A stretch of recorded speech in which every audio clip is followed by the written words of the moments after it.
Assalamualaikum warahmatullahi wabarakatuh. Perkenalkan, nama aku Dwi Wahyuning Tias dengan NIM 2406011919359.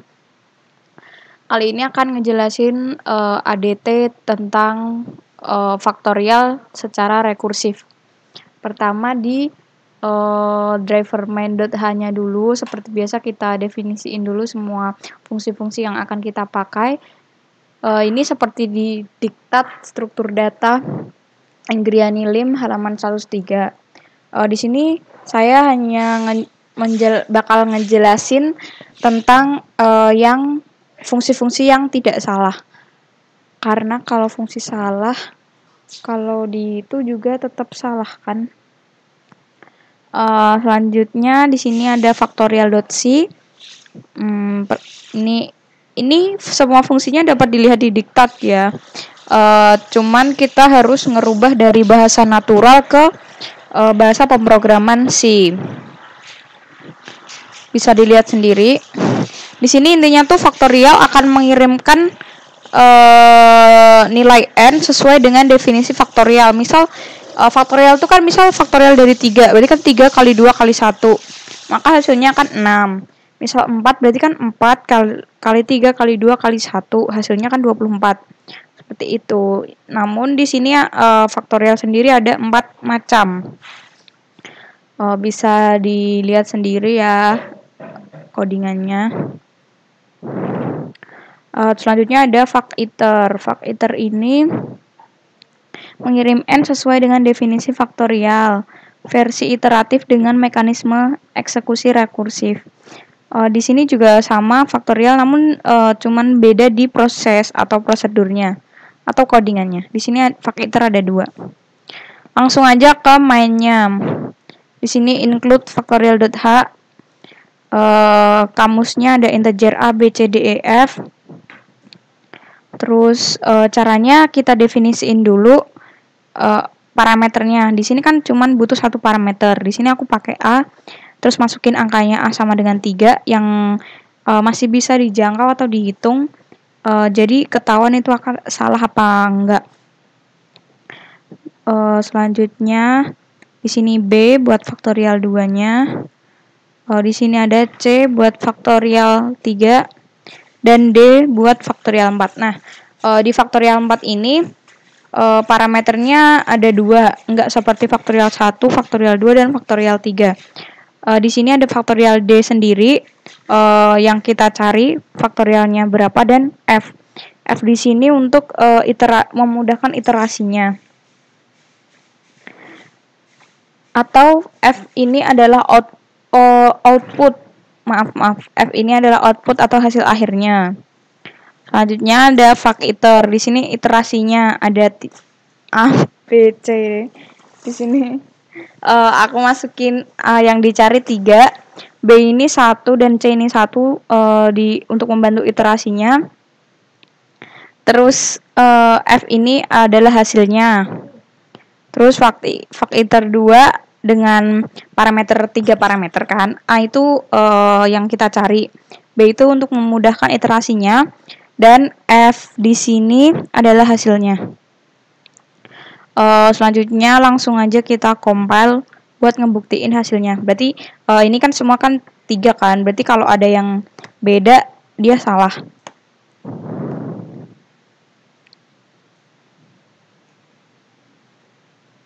Nah, hasilnya 6 semua. Berarti benar. Aku akan ngejelasin tentang list rekursif dari mulai list.h.c hingga mainnya. Pertama dimulai dari list.c-nya. Pertama biasa pendefinisian, terus include. Jangan lupa include boolean juga karena kita akan gunain boolean is empty. Boolean is empty diambil dari kayak yang sebelumnya dari list linear ataupun list circular. Create list juga sama. Alokasi juga masih sama. Dialokasi. Terus print list di sini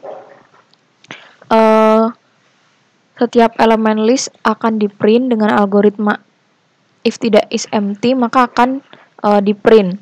Terus dia akan geser next L-nya. Namun jika dia is empty, maka dia akan berhenti sendiri. Selanjutnya ada integer NB element list. Dia akan mengirimkan banyaknya elemen list L dan 0 jika kosong. Pertama dicek apakah dia is empty apa enggak. Jika is empty langsung saja print 0. Jika tidak, di print 1 plus NB element list next L-nya. Jadi dia akan rekursif ke next L sampai dia is empty. Selanjutnya sama NB element list tapi dengan parameter yang berbeda. Parameternya ada list L dan integer n. Pertama, list L terdefinisi dan n berisi banyaknya elemen list. N ini akan bertambah seiring dia looping terus. Kamus lokalnya integer n1 dengan algoritma if is empty atau kosong maka n-nya langsung 0. Jika enggak, NB element list next L dan NI. N akan bertambah terus jika list ini belum kosong atau belum sampai ke elemen terakhirnya. Terus ada void NB element list di sini dengan parameter list L, integer akumulator, ACC ini akumulator dan integer n. Di sini berisi banyaknya elemen list. Cara call-nya akumulator sama dengan 0 NB element list selanjutnya. Terus algoritmanya dicek dulu apakah dia kosong apa enggak. Jika dia kosong langsung return-nya akumulator pertama yaitu 0. Jika enggak maka akumulator bertambah 1 dan list digeser ke elemen selanjutnya. Selanjutnya ada boolean search dengan parameter list L dan info type X. Di sini berarti dia akan return true atau false. Jika dia kosong maka return false. Jika enggak, info dicari dulu X-nya tadi ada apa enggak. Jika ada, return true. Jika enggak ada maka dia akan bergeser terus sampai menemukan X-nya. Namun jika udah sampai terakhir dia enggak nemukan, berarti list itu kan udah is empty. Maka dia akan return false. Selanjutnya ada ini untuk memudahkan pencarian dengan first element, last element. Di sini head dengan parameter list L mengirimkan list L tanpa elemen terakhirnya. Mungkin yang dikirimkan adalah sebuah list kosong. Dengan algoritma dia jika is empty maka langsung aja return L. Jika enggak dicek dulu. Jika next L tidak sama dengan nil maka return console head tail L first element L. List L mengirimkan list L tanpa elemen pertamanya. List tail dengan parameter list L mengirimkan list L tanpa elemen pertamanya. Terus console ini dengan parameter list L dan info type E mengirimkan list L dengan tambahan E sebagai elemen pertamanya dengan kamus lokal address P. P sama dengan alokasi E. If P sama dengan nil, return L, else next P sama dengan L, return P.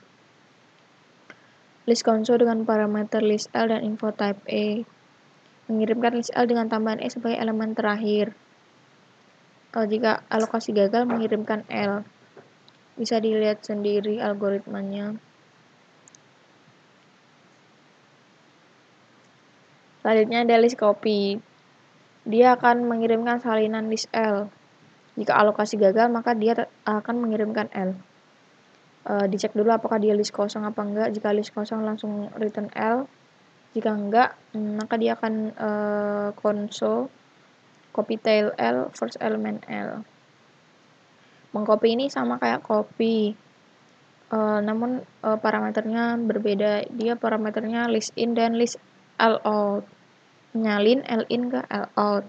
Jika alokasi gagal, L out. Di sini bisa dilihat sendiri algoritmanya. Terus ada concat. Concat ini menggabungkan list L1 dan L2 dengan algoritma pakai jika kosong dia memanggil algoritma copy list. Jika enggak, maka dia akan conso. Terus concat 1 juga sama, mengirimkan salinan hasil konkatenasi list L1 dan L2, jadi mirip. Terus mengconcat juga mirip. List LHS 1 adalah hasil konkatenasi L1 dan L2 dengan cara disalin. Langsung aja ke mainnya. Di sini ada create list, terus dicek apakah list kosong. Terus di sini mengisi list dengan algoritma conso. Bisa juga dengan algoritma cons 0 yang dia akan menambahkan di elemen terakhir, kalau conso itu menambahkan elemen awal. Terus ada menghitung banyaknya elemen, di sini pakai NB elemen list, terus NB elemen list 1, NB elemen list akumulator. Terus di sini juga ada search, ada first, last, head, tail, conso, copy, mengcopy, concat 1 dan mengconcat. Langsung aja di compile. Di sini aku buat ada list 1 dan L2, list L1 dan list L2. Dicek apakah list L1 kosong, ya list kosong karena belum diisi. Setelah diisi, ini list 1 isinya ini, list L2 isinya ini. Terus NB elemen list L1 ada 4 sama. Terus search L1, di sini aku nge-search 13 ada. Terus first elemen list L1 12 benar. Last elemennya 15 benar. Head berarti tanpa menyertakan last elemen, benar. Tail tanpa menyertakan first elemen, benar. Terus cons 0 di sini berarti menambahkan elemen terakhir. Di sini awalnya elemen terakhirnya 15, di sini jadi 16. Terus copy L1 benar, mengcopy L1 benar. Concat L1 L2 berarti 12, 13, 14, 15, 16, 22, 23, 24, 25 benar. Selanjutnya concat 1 sama kayak yang atas, mengconcat juga sama kayak yang atas. Sekian yang dapat saya sampaikan, kurang lebihnya mohon maaf. Assalamualaikum warahmatullahi wabarakatuh.